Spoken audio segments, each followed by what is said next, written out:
नमस्कार, मैं नियाज खान और आप देख रहे हैं एनएमएफ न्यूज। इस पुरुष प्रधान देश में कहानियां महिलाओं से पटी पड़ी हैं। साहस, हौसला और कुछ कर गुजरने की हिम्मत ने उन छोटी मानसिकता पर लगाम लगा दिया है जो ये कहते हैं महिलाएं हैं, ये क्या कर सकती हैं। लेकिन अब यही महिलाएं किचन और घर से बाहर निकलकर एक नई अलख जगा रही हैं और दुनिया को बता रही हैं, अगर महिलाएं घर को स्वर्ग बना सकती हैं तो बाहरी दुनिया को भी सजा सकती हैं।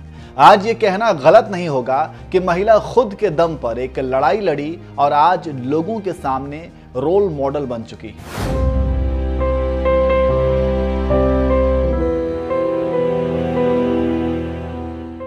अगर हम यहां आपसे पूछें लक्ष्मी बरुआ का नाम जानते हैं, शायद ज्यादातर लोगों का जवाब होगा नहीं।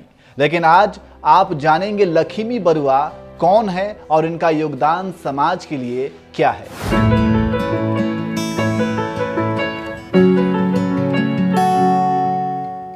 बता दें कि लक्ष्मी बरुआ असम के जोरहाट जिले की रहने वाली है। इनका समाज के लिए योगदान शब्दों में बयां नहीं किया जा सकता। अब आप इसी से समझ लीजिए, जब लक्ष्मी बरुआ का नाम पद्म श्री के लिए बुलाया गया तो तालियों की थाप रुकने का नाम नहीं ले रही थी, बस तालियों की गड़गड़ाहट ही सुनाई दे रही थी। अपनी टीवी स्क्रीन और मोबाइल स्क्रीन पर जो भी इस तस्वीर को देख रहा था, बस यही कह रहा था, नारी तू नारायणी है। श्रीमती लक्ष्मी बरुआ, समाज सेवा।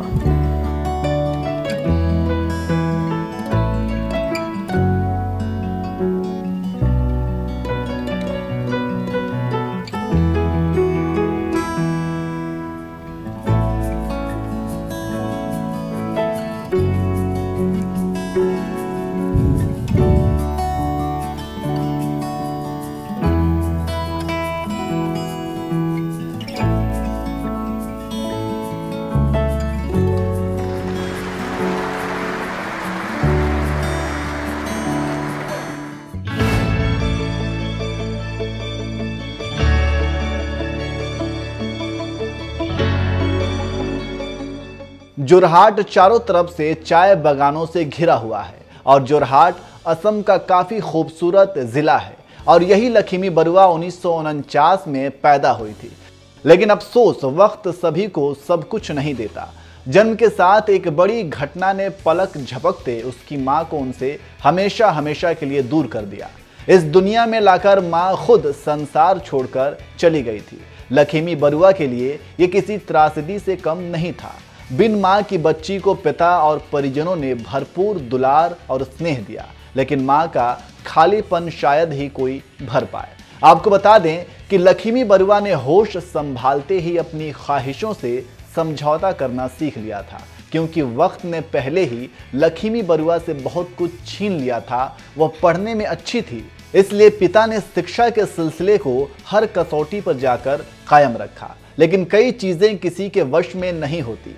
जिंदगी के जिस मोड़ पर लक्ष्मी बरुआ को अपने पिता की सबसे ज्यादा जरूरत थी, उसी पड़ाव पर सिर से उनका साया उठ गया। पिता की आकस्मिक मौत ने लक्ष्मी बरुआ की आंखों के सारे सपने छीन लिए थे। वो अंदर ही अंदर टूट चुकी थी। परिजनों के लिए उनका भरण पोषण और विवाह ही अब सबसे बड़ा मसला था। जाहिर है, इन सभी के बीच लक्ष्मी बरुआ का कॉलेज छूटना ही था। परिजनों के आर्थिक हालात अब जवाब दे दिए थे, लेकिन उन्होंने लक्ष्मी बरुआ को उनके हाल पर नहीं छोड़ा। वे उनके साथ हर मोड़ पर खड़े नजर आए। सन 1973 में लक्ष्मी बरुआ की शादी प्रभात बरुआ से हो गई, जिसके बाद लक्ष्मी बरुआ की जिंदगी ने नई करवट ली। कहते हैं, वक्त अगर कुछ छीनता है तो बहुत कुछ देता भी है। कुछ ऐसा ही लक्ष्मी बरुआ के साथ हुआ। प्रभात प्रगतिशील सोच के मालिक थे। लक्ष्मी के लिए वो सुलझे हुए जीवन साथी साबित हुए। उन्होंने न सिर्फ उन्हें कॉलेज की अपनी पढ़ाई पूरी करने के लिए प्रोत्साहित किया, बल्कि 1980 में जब वो जोरहाट के वाहना कॉलेज से ग्रेजुएशन की डिग्री हासिल करने में कामयाब हुई, तब प्रभात ने उन्हें नौकरी कराने के लिए भी प्रेरित किया। जाहिर है, इतना सच्चा और समझदार हमसफर हो तो मंजिल कहाँ थकती है।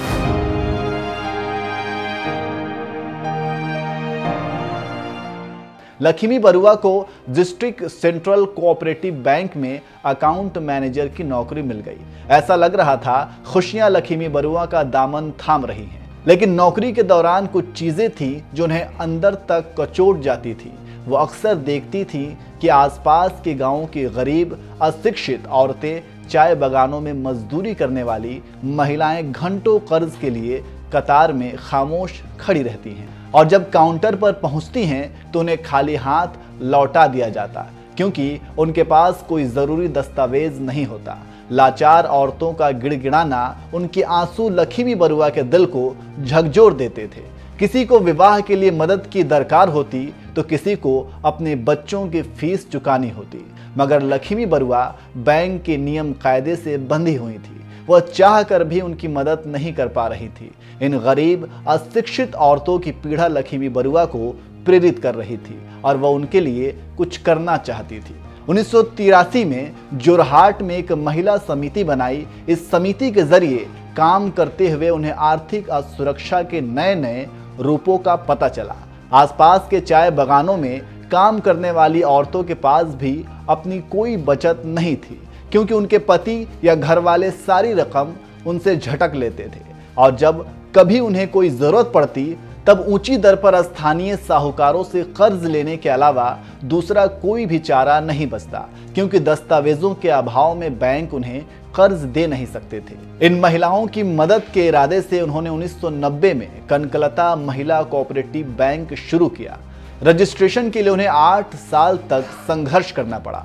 अथॉरिटी की कम से कम 1000 सदस्य और 8 लाख रुपए की पूंजी की कड़ी शर्त थी।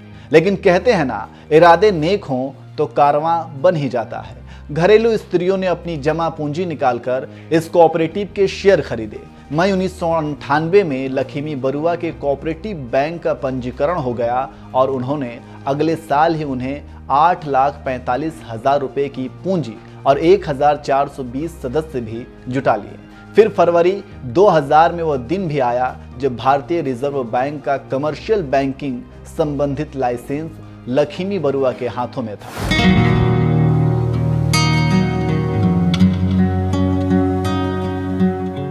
इस बैंक की शुरुआत 1998 में हुआ था। गरीब और अशिक्षित महिलाओं को फाइनेंशियली सिक्योरिटी देता है। बैंक की शुरुआती पूंजी 8.45 लाख रुपए थी। बैंक में कुल 1500 सदस्य काम करते हैं। आज इस बैंक की 4 ब्रांच हैं। बैंक के 45,000 अकाउंट होल्डर हैं। बैंक में केवल महिलाओं को नौकरी दी जाती है। पिछले साल इस बैंक का टर्नओवर 16 करोड़ रुपए रहा। यहाँ जीरो बैलेंस के खाते भी खोले जाते हैं। अब तक 8000 महिलाओं को यह बैंक लोन दे चुका है और हजारों गरीब महिलाओं की जिंदगी को सहारा देने वाली लक्ष्मी बरुआ को देश ने पद्म श्री से सम्मानित किया है और उनके इस काम के लिए हिंदुस्तान उन्हें सलाम करता है।